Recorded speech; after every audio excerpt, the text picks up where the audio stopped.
So today what we're going to do is talk about a very, very important thing going forward, and that is valence electrons. So let's get a quick little review of our subatomic particles. Okay, we got electrons, we'll talk about that last. What are my other two? Protons and neutrons, okay? Protons tell you what you are. If I say you have 7 protons, you can tell me you are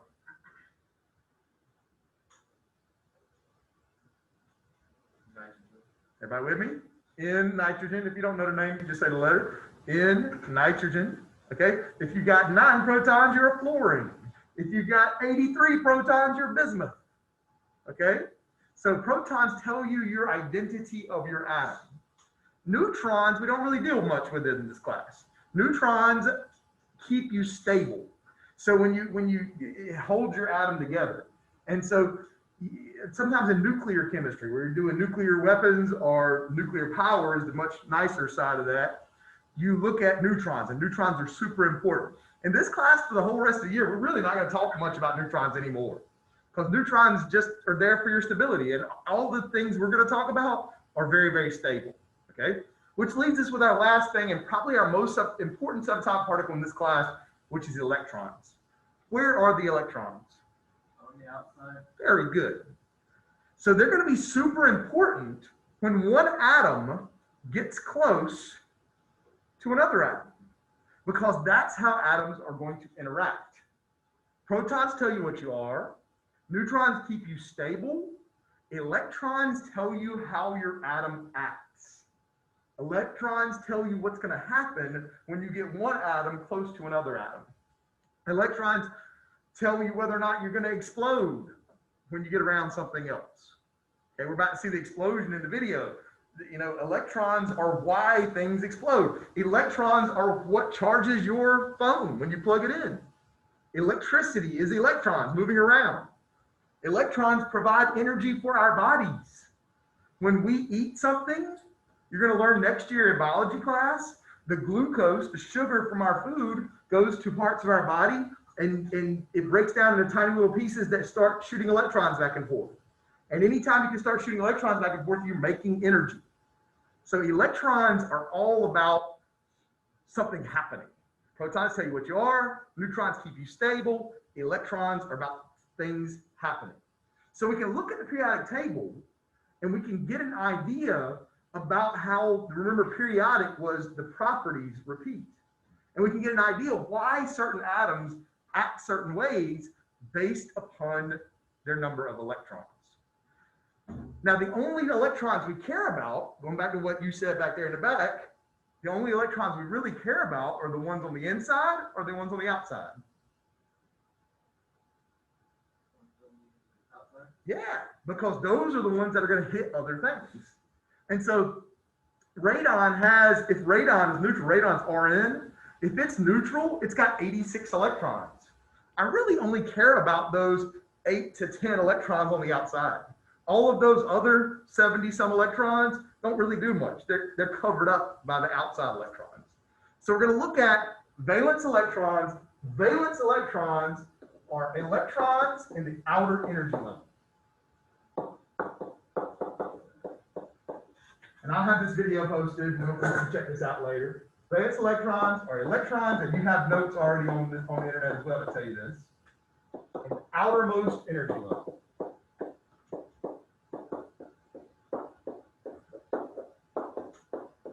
So let's look at neon. Neon is Ne. Let's look at the electron configuration real quick. Can we do electron configuration real quick for neon? Anybody remember how we start? We always start at the top on the left.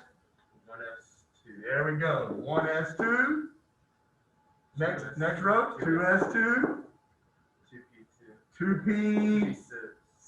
Excellent. So 1s2, that's the whole top line. 2s2 is Libe, and then B, C, N, O, F, N, E, 2p6. Neon has 10 electrons. Did we get 10? 6 plus 2 plus 2? Yes. Okay.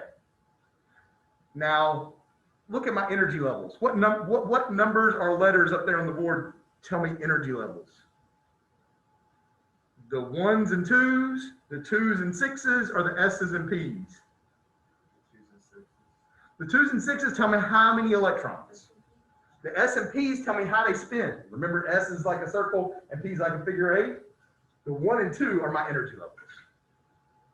So let's look at this definition and let's look at neon. Valence electrons are the electrons in the outermost energy level. What's my highest energy level? 2. How many electrons are in my second energy level?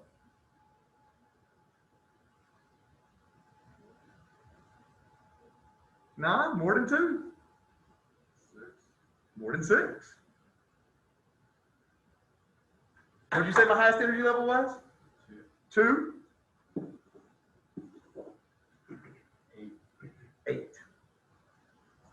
There are 8 electrons in the outermost energy level for neon.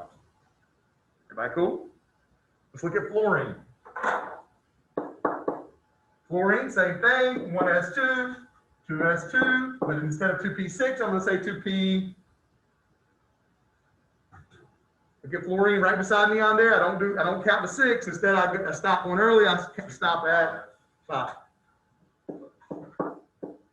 All right, same question. Highest energy level is 2. How many electrons? 7. So we have 8 valence electrons here, and 7 valence electrons there. All right. So let's think about this. If I put you into a room with, and let's forget breathing oxygen. Screw oxygen for a second. I know you need oxygen for survival, but that's not what I'm asking. Let's put you in a room with just neon. Nothing but neon gas filling up the room. Any guesses on what would happen? Obviously, you wouldn't be able to breathe, whatever. But immediately, as soon as I put you in that room, any guesses? A room with neon gas and nothing else. You're right. What'd you say? Nothing. Nothing would happen. Neon is what's called an inert gas. Inert means, inert is the opposite of reactive. It doesn't do anything. Same thing with helium. Look at helium right above neon. What do I do with helium? Come on, you guys all know. I got to take a helium. What am I going to do with it?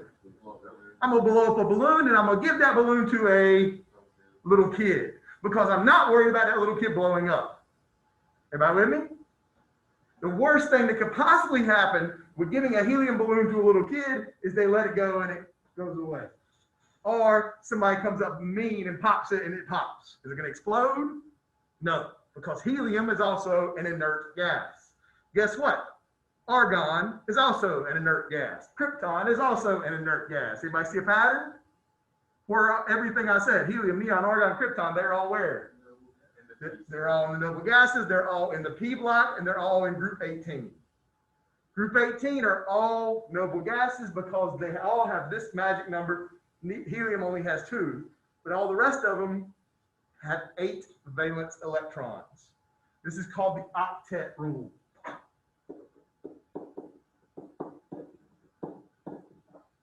What little part of a different word do I see in the word octet?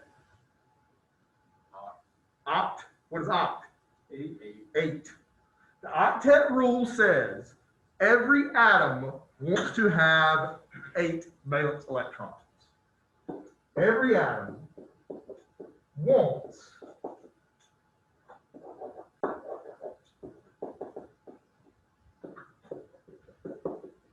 8 valence electrons, for the most part. Now, you can have a couple exceptions to that.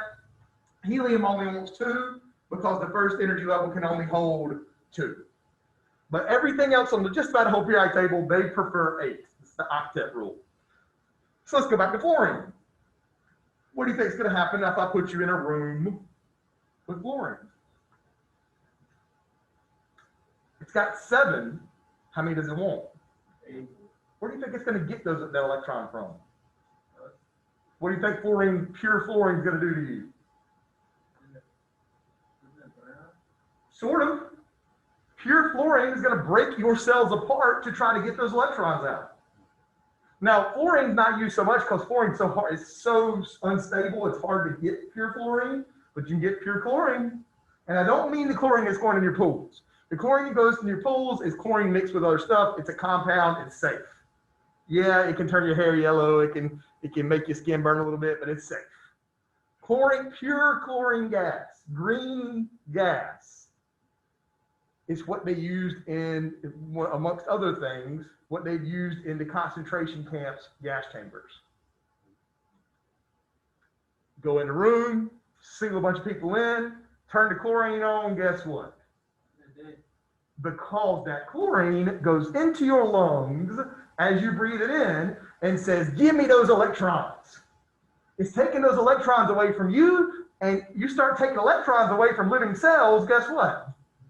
You're going to blow them up, you're going to destroy them. So you actually cough up your lungs because you're destroying your lungs when you breathe in chlorine gas. Look on the opposite end of the, no, but actually that's chlorine. And the reason it's doing that is because it really, really, really wants to get one more valence electron. Let's look at another example. Let's look at sodium. 1s, I forgot that too. 1s2, 2s2, 2p6, 3s, sodium is Na.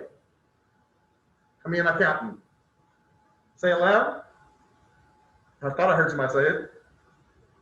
We're on the third row, S block. How many times do I have to count to get to Na? 1. What's my highest energy level? 3. How many electrons are there? 1 valence electron.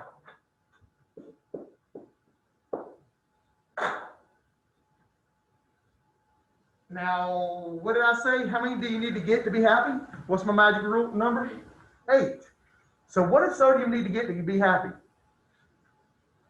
How do you go from 1 to 8? Okay. Can anybody see an easier way to get to 8 other than getting 7?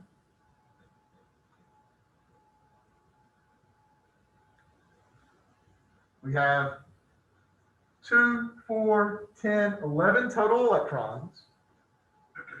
What will be an easier way to get to 8 other than getting 7? Losing electrons. Very good.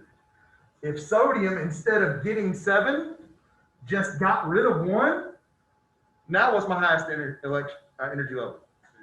6 plus 2 is 8. So sodium, instead of wanting to get 7 electrons, sodium, it's much easier just to try to give away its 1 electron. Okay? This is why if you have pure sodium rock, which is weird looking, you can kind of cut it with a knife, it's kind of this shiny looking rock thing, and you sprinkle a little bit of water on it. Sodium wants to give away its electrons so bad, it breaks the water molecules apart and explodes. And I don't have any to show you because it's dangerous, okay? But we know it though, because all sodium needs to do to be happy is to find something that's going to take its 1 electron. Where on the periodic table do you want just 1 electron? We just talked about you. Not helium. Helium wants nothing. F and Cl. What do we know about Na and Cl? Very, very good. Is it explosive? No. Is it going to rip my lungs apart? No. Because the sodium and the chlorine in this container are both happy. Because the sodium gave away its electron and the chlorine took the electron. Everybody's happy. And that's all we're going to do in the next chapter is talk about how these valence electrons go back and forth. Okay? But to do that, we need to understand the trick of how to know valence electrons. And it's pretty easy. Draw my crappy little periodic table. All right? My crappy little periodic table, we already learned S, P, and D. But for right now, we're going to learn the trick for valence electrons. And for everything you do in this class, except for helium, helium's weird, let's go ahead and take it out. Everything except for helium, this rule is going to work. All right? Na is in what group? Is it P? No, not what block. Remember, groups, periods go like this. Oh, yeah. Groups go like this. What group is Na in? One. How many valence electrons did we say Na had? One. So these are all valence electrons. All right, group 2. Any guesses on how many valence electrons you're going to have? Two. Now, these guys are called the transition metals. Transition means they can change, which means I'm never going to ask you anything in there about how many valence electrons, because it can be weird. It can change. You have different forms of iron and cobalt and manganese. We'll talk about that more in the next chapter. So we're going to skip the middle, and we're going to keep on counting. Guess what 13 is going to have? 3. 14 has. There you go. To know valence electrons, all you have to do is be able to count to 8. How many valence electrons does carbon have? C. Say it loud. 4. Excellent. 1, 2, 3, 4. How about phosphorus?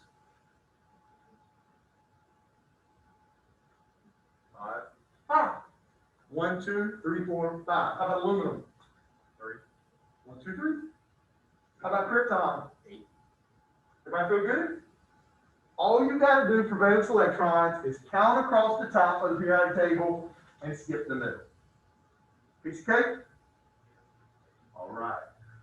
We got this practice to do today. Just on valence electrons. This is a pretty simple one. I've already, like I said, I already had somebody turn it in. You can probably knock it out real quick.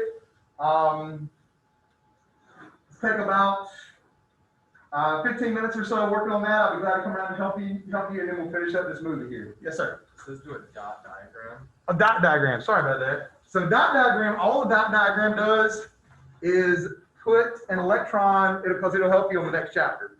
All an electron, thank you for bringing that up. Electron dot diagram, all you do is give a dot on each side of the element and give one dot before you give 2. Okay? So let's look at the ones we've done already. We've done neon, fluorine, and sodium.